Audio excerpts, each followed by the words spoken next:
What's going on, everybody? Welcome to the Screen Squad. I'm Kev. Today, we're talking about the masterpiece that Fede Alvarez has created for us, and that would be Alien Romulus. I know it's only been a few days, so if you're watching this again, viewer discretion advised. There will be spoilers throughout this. If you're the type of person that doesn't care about spoilers, but you still haven't seen the movie, then take what I say with a grain of salt. Form your own opinions on the movie and just go into it and have a great time with it. I had a great time watching this Thursday night. It was one of the best Alien movies I've ever seen, or at least in recent history. But that's honestly mostly due to Fede Alvarez's ability to combine magnificent storytelling with genuine terror. You know, it's almost like they went back to the roots as far as what Alien can be and how terrifying the Xenomorphs can be. It was one of those films that I went into it like almost the same way you would go into watching Prometheus or Covenant or any of the other newer ones, and kind of you don't know what to expect. You almost feel like it's going to lean more towards the sci-fi side of things. But this movie delivered as far as bloody, like the gore in it was next level out of the park. Fede Alvarez really did a magnificent job telling his own story. It takes place, it bridges the gap between Alien and Aliens. I don't want to get too much into like the story itself. I'd rather let you guys all feel that out and experience it as it is. But real quick, let's just get into the cast. Yeah, Cailee Spaeny play Ren, our main protagonist, kind of the Ripley role, if you will. And I've seen a lot of comparisons saying, oh, she's the new Ripley. I agree and disagree with that simply because, like, she's her own person. And if we keep connecting or comparing the past and the present, or the present and the past, however you want to look at it, then you can never really look at a movie for being its own thing. And can you watch this movie without having seen any of the other Aliens? There's little nods to every corner of the Alien universe in this, but really it's its own thing. I don't want to say standalone because it's really not a standalone. It does take place in between the original movies. You do see the Nostromo ship from the first Alien. I mean, hell, you got another android that looks like Ash. Obviously, it's not our wonderful original actor of Ash being Ian Holm, as he sadly passed away in 2020. It is CGI. Like, obviously, it's just a computer-generated face on this android that looked like Ash, and he goes by Rook this time. And the facial and vocal performances were performed by Daniel Betts, which were, honestly, like, it made you reconnect with the villain android of the original film, and it was awesome. Shout out to Robert Babrat. I don't know if you guys have seen, I'm sure a lot of you have. He's this really tall basketball player, like freakishly tall. But he plays this thing, they're calling it the Offspring. If you go to the cast list, he's just listed as the Offspring. And this thing was like Dead Space meets Alien, honestly. The end of that movie was, whoa. I'll get into that a little bit later. Going back to the original cast, you got David Jonnson. Absolutely killed it as everybody's favorite android, Andy. He was like, I don't know what they were going for with it, but it's almost like he had a mental thing going on where he was a bit slower than the rest of the androids. Almost, I don't want to say autistic, but I almost feel like that's kind of where they were going with it. Special needs, maybe, if you will. But it's very lovable. Like, you connect with him right off the rip. And it makes you kind of feel for an android. It's weird, though. Like, he gets bullied, he gets beat up in the first, like, 15 minutes of the film. And it, like, sends his system into, like, a shutdown, which compares to, like, a seizure. Like, he's just twitching and whatnot. Rain, however you want to say her name, she's got to, like, do the key on the side of his head to revamp him and get him good again. And then they meet up with their old friends Tyler, Kay, Bjorn, and Navarro as they're prepping to go up to space to an abandoned Weyland-Yutani ship to steal cryo tubes or cryo chambers from the ship up there so that they can all jump into those cryopods and safely make it back to their home planet, rather than being stuck on this outpost working for Weyland-Yutani for the rest of their lives. You got Tyler, played by Archie Renault. Him and Spike Fearon, who played Bjorn, were two kind of characters that I really didn't care for. Bjorn was he was just a prick the whole movie. Aileen Wu plays Navarro. She was pretty good. Didn't have a big role in it. Well, I mean, she gave birth to the first alien that we saw, but Isabella Marquez killed it as Kay. She was probably one of the better parts. Like, her screams throughout the movie were pretty perfect for a horror movie. But just going back to David Johnson's Andy, he was a perfect android. And the android gets a bit of an upgrade throughout the movie, and he becomes kind of, his main goal goes from protecting Ren to what's best for the company, being Weyland-Yutani. This upgrade comes from that mind of Rook, and Rook is evil. It's Ash. It's just Ash. And basically wanting the alien to be exposed and to get out, wants the company to come find it.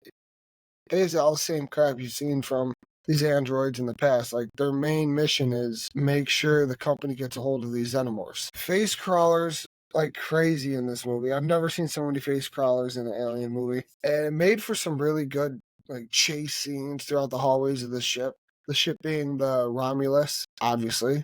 Well, not to the title there. But and it's cool because they show you the original Xenomorph from the first Alien movie that Ripley shot out of the airlock with that grappling gun. It's like wedged in the roof for like the overhaul of the Romulus ship, and the scientists were working on it there.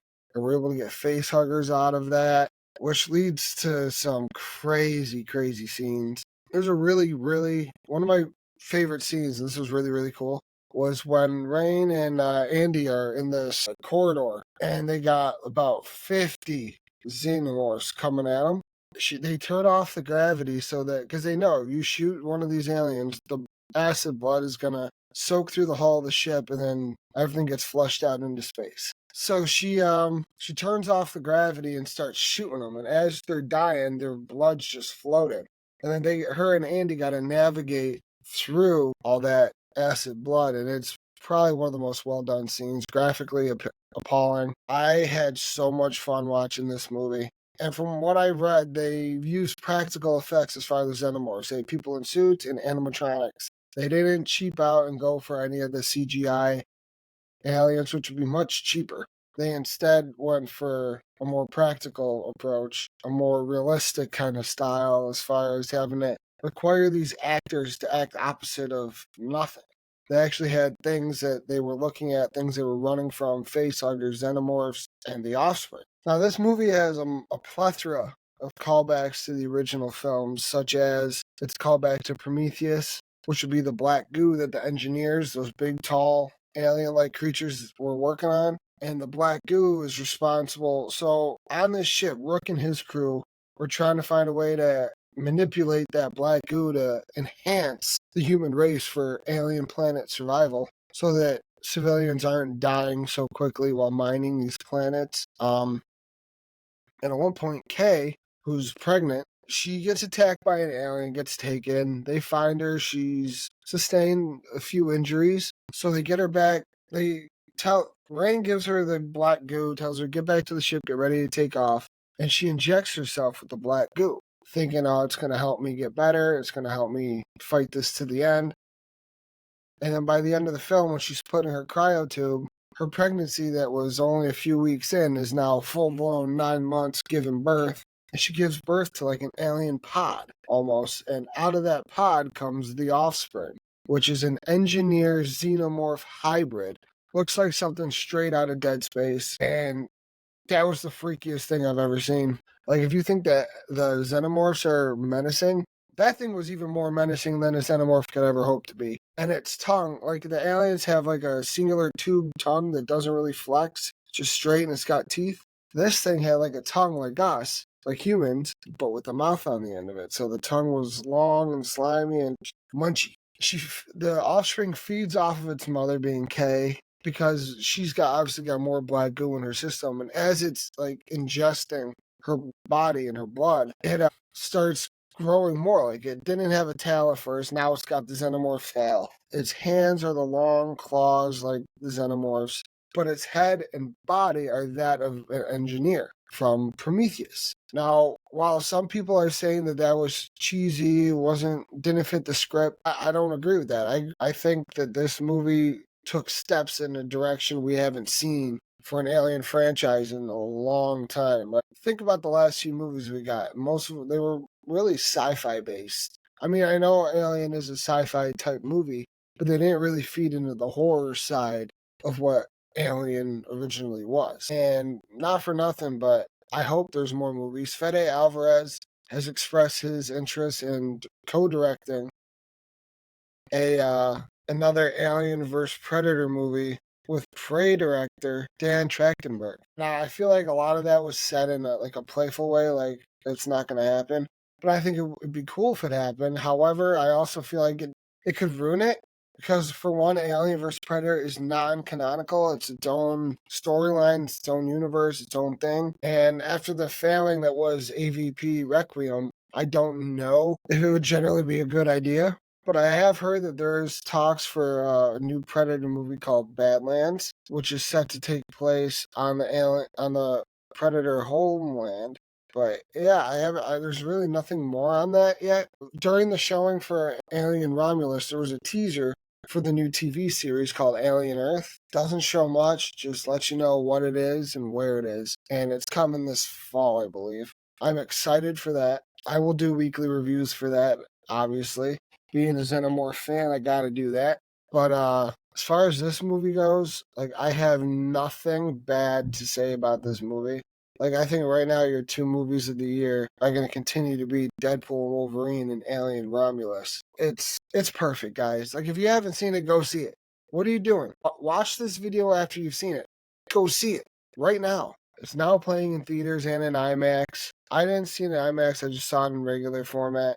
I wish I would have seen it in IMAX because I've heard nothing but great things about his performance. And not for nothing, but your patience will be rewarded. The third act of this movie makes the trip worthwhile. But when it comes to this movie, I couldn't help but want something genuine and terrifying, a feat which I don't think has been achieved since the films that Alien Romulus so graciously, lovingly imitates. At the very least, it never ceases to being an engaging science fiction horror movie. Every moment of this film was just spot on from the beginning straight through the end. Like, at the beginning, alien artifacts are retrieved from the Nostromo wreckage. It's almost like, okay, so like I feel like the first two acts of this film play a lot like Alien Isolation, the video game, which I forgot to mention. This film does take nods from all corners of the Alien movies, but it also pulls heavily from Alien Isolation.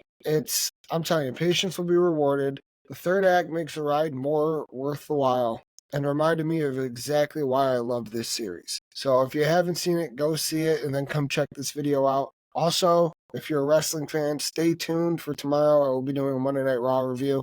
I'm Kev with the Screen Squad saying peace.